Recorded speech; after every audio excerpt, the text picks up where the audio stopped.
क्या लालू परिवार की तरह मुलायम परिवार का भी हाल बिहार जैसा उत्तर प्रदेश में होने वाला है? इस सवाल का जवाब तलाशना भी इसलिए अहम बन जाता है क्योंकि 2025 में जो बिहार में चुनाव हुए, वहां पर राजनीतिक विश्लेषकों का कहना है कि तेजस्वी यादव मुख्य रूप से चुनाव जो जिन कारणों की वजह से हारे, उनमें एक मुख्य कारण ये था कि उन पर आरोप लगे कि जो व्यक्ति अपने परिवार को नहीं संभाल पा रहा, उनका बड़ा भाई साथ छोड़ दिया, बहनें उनके खिलाफ बयानबाजी कर रही हैं, पिता कहाँ है, आपने देखा कि वो बीमार रहते हैं, खुलकर मंच पर नहीं आ पाए, मां राबड़ी देवी पर आरोप लगे। तो जिस तरीके से ये परिवार मुसीबतों में फंसता चला गया, तो तेजस्वी पर आरोप लगे कि जो व्यक्ति अपने परिवार को नहीं संभाल पा रहा, वो क्या बिहार को संभाल लेगा? आज वही सवाल अगर देखा जाए तो उत्तर प्रदेश की राजनीति में अखिलेश यादव के भी सामने है। अपर्णा यादव लगातार बयानबाजी करती रहती हैं। अपर्णा यादव बीजेपी के साथ है, भले ही बीजेपी ने उन्हें पिछले कुछ समय से किसी भी चुनावी मैदान में ना उतारा हो, महिला आयोग की उपाध्यक्ष बना दिया गया हो, लेकिन जिस तरीके से उनकी बयानबाजी रहती है वो साफ दिखता है कि समाजवादी पार्टी विरोधी हैं, यानी समाजवादी पार्टी के खिलाफ हैं।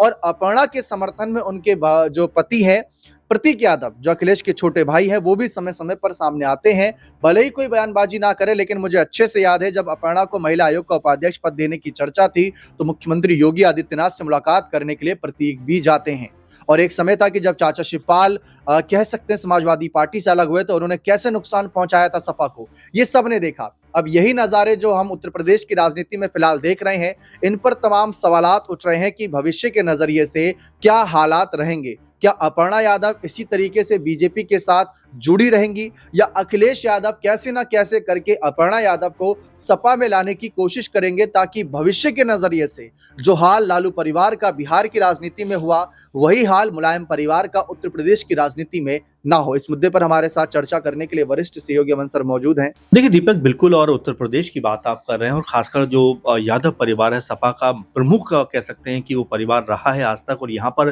तमाम चेहरे आए, तमाम चेहरे गए, लेकिन बागडोर जो है वो यादव परिवार के हाथों में रही। लेकिन बड़ा सवाल अब उठकर ये आता है कि क्या जो परिवारवाद की परंपरा समाजवादी पार्टी में रही है, क्या उसका अब कह सकते हैं कि एक अलग दिशा और दशा तय करने का वक्त आ गया? क्योंकि अब तक देखा जा रहा था अपर्णा यादव जो बीजेपी में जाकर शामिल हो गई, और बीजेपी में जाकर शामिल होने के बाद भी सपा की तरफ जिस तरह से उनका झुकाव रहा, यानी कभी भी उन्होंने खुलकर कोई मुद्दे पे बात नहीं की, अपने परिवार के खिलाफ कभी कोई स्टेटमेंट नहीं दिया। लेकिन जिस तरह से जी राम जी जो मनरेगा का एक अपडेटेड वर्जन है उसको लेकर जिस तरह की बहस संसद में देखने को मिली, डिंपल यादव ने इसके ऊपर बात रखी, अखिलेश यादव ने इसके ऊपर बात रखी, यानी कि एक तरीके से इसका विरोध करते हुए नजर आए। अब उसके ऊपर कटाक्ष अपर्णा यादव ने कुछ इस तरह से किया है जो कहीं ना कहीं सुर्खियों में बनता हुआ दिखाई पड़ रहा है। उन्होंने कहा कि भारत में राम जो है एक अपना स्थान रखते हैं, राम एक परंपरा का नाम है, राम एक जीने की पद्धति का नाम है। अगर भारत में राम के नाम पर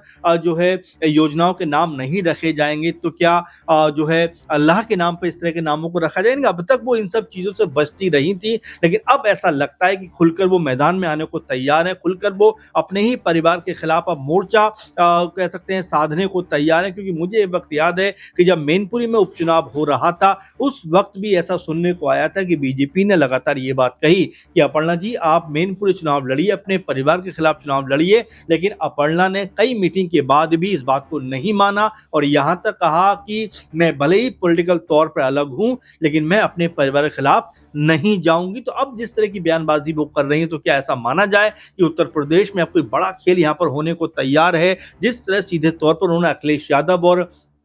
डिंपल यादव के ऊपर कह सकते हैं प्रहार किया है कि भाई जिस तरह से आप योजनाओं का विरोध कर रहे हैं, नाम का विरोध कर रहे हैं, उससे तो ये प्रतीत होता है कि आप एक धर्म विशेष को खुश करने के लिए इस तरह की बातों को कर रहे हैं। क्योंकि राम जी का नाम अगर देखा जाए तो भारत में पूरी शिद्दत अदब से लिया जाता है। भारत की परंपरा और तमाम जो कह सकते हैं कि उनको मानने वाले लोग हैं, वो ये चाहते हैं कि राम जी के नाम पर इस तरह की महत्वपूर्ण योजनाएं रखी जाएं, करी जाएं, और इसमें किसी को आपत्ति नहीं होनी चाहिए। अब यहाँ से आप देखेंगे कि दोनों के बीच में जो कह सकते हैं कि बयानबाजी का जो सिलसिला है वो शुरू होता हुआ दिखाई पड़ रहा है। लेकिन दीपक, देखना यह होगा कि ये बयानबाजी आखिर किस हद तक जाएगी, क्या इसमें कुछ और नाम जुड़ते हुए नजर आएंगे? क्योंकि ये भी कहा जा रहा है कि सपा खेमे से कुछ लोग टूटकर बीजेपी खेमे की तरफ जा सकते हैं। और जिस तरह खुलकर अब अपर्णा यादव ने बयानबाजी शुरू करी है, तो क्या ये माना जाए कि अब उसकी शुरुआत होती हुई दिखाई पड़ रही है? जी बिल्कुल साफ है, अपर्णा यादव क्या अपने जो फैसले ले रही हैं, क्या वो बीजेपी विचारधारा पूरी तरीके से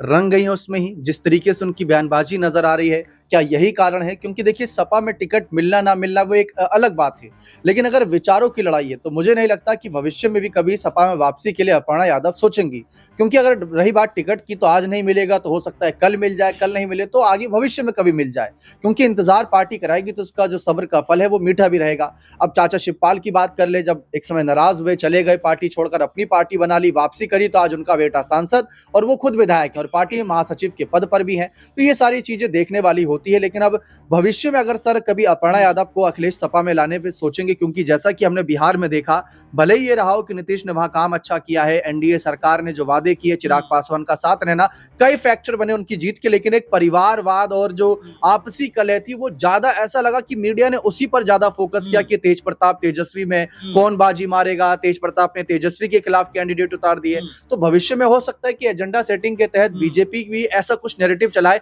कि अपर्णा कैसे अखिलेश को घेरेंगी, कैसे क्या होगा, तो वो सारी चीजें दिख सकती। देखिए बिल्कुल दीपक, मैं आपसे बिल्कुल सहमत हूँ, क्योंकि जब आप परिवार के बीच में इस तरह की प्रतिस्पर्धा देखते हैं, जब तेजस्वी और तेज एक दूसरे के खिलाफ खड़े होते हैं, तो बिल्कुल इस तरह की बातें सामने आएंगी कि भाई एक भाई दूसरे भाई के खिलाफ। और जो शुरू में आपने शब्द यूज किया कि जब आप अपने परिवार को नहीं संभाल पा रहे तो प्रदेश क्या संभालेंगे, ये कटु सत्य है, लेकिन सत्य है, इसको स्वीकार करना ही पड़ेगा। और वही सब निकलकर सामने आता है कि जब एक तरफ ऐसा लगा कि माहौल जो है तेजस्वी के समर्थन में या पक्ष में जाता हुआ दिखाई पड़ रहा है, लेकिन जैसे ही तेज प्रताप यादव अपने अलग पार्टी का अनाउंसमेंट करते हैं, रोहिणी कुछ और बयानबाजी करती है, तो ऐसा लगा कि परिवार जो है वो खेमों में बंटता हुआ दिखाई पड़ता है। और जब रिजल्ट सामने आता है तो वाकई ये सिद्ध हो जाता है कि जनता भी देखती है कि भाई जब आप अपने परिवार में आपका कोई तालमेल नहीं है, परिवार में जब आपकी जो कह सकते हैं एकजुटता नहीं है, तो प्रदेश को आप कैसे संभालोगे। कुछ ऐसा ही हशर क्या अब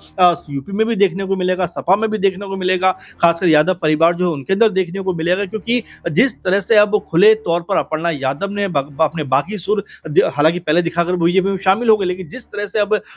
जो शब्दों का इस्तेमाल कर रहे हैं उससे ऐसा लगता है कि अब वो इस मूड में नहीं है कि डिफेंसिव राजनीति करेंगे, बल्कि अब वो इस मूड में है कि पूरी आक्रामकता के साथ में वो बयानबाजी करेंगे। इसीलिए उन्होंने इस मुद्दे पर कहा कि अगर राम जी के नाम पर योजनाएं नहीं बनेंगी तो क्या अल्लाह के नाम पर योजनाएं बनेंगी, और क्या मुस्लिम जो धर्मगुरु उनके नाम पर योजनाएं बनेंगी। यानी कि सीधे तौर पर उन्होंने एक धर्म विशेष को भी टारगेट किया और साथ में जो उसके हितैषी रहे लोग उनको भी टारगेट कर दिया कि आप जिस तरह की राजनीति कर रहे हो, सिर्फ एक वर्ग को खुश करने का प्रयास कर रहे हो। तो जाहिर बात है कि बीजेपी भी शायद अब ये चाहेगी कि अपर्णा यादव खुलकर बोले, और अगर उनके बोलने से पार्टी को फायदा मिलेगा तो बिल्कुल इसमें कोई दो राय नहीं है कि आने वाले दिनों में वो अपना और ज्यादा आक्रामक रुख दिखाती हुई नजर आएंगी। और ये भी हो सकता है दीपक कि अब तक जिन सीटों पर चुनाव लड़ने से अपर्णा यादव बचती रही हैं, अब हो सकता है खुलकर उनके ऊपर अगर उनको टिकट मिलता है तो चुनाव लड़ने में हिचकिचाएंगे नहीं, बल्कि मजबूती के शायद हो सकता है चुनाव लड़ती हुई दिखाई पड़ जाए। बिल्कुल, अखिलेश यादव भले ही इस मुद्दे पर चुप हों और बिहार में जब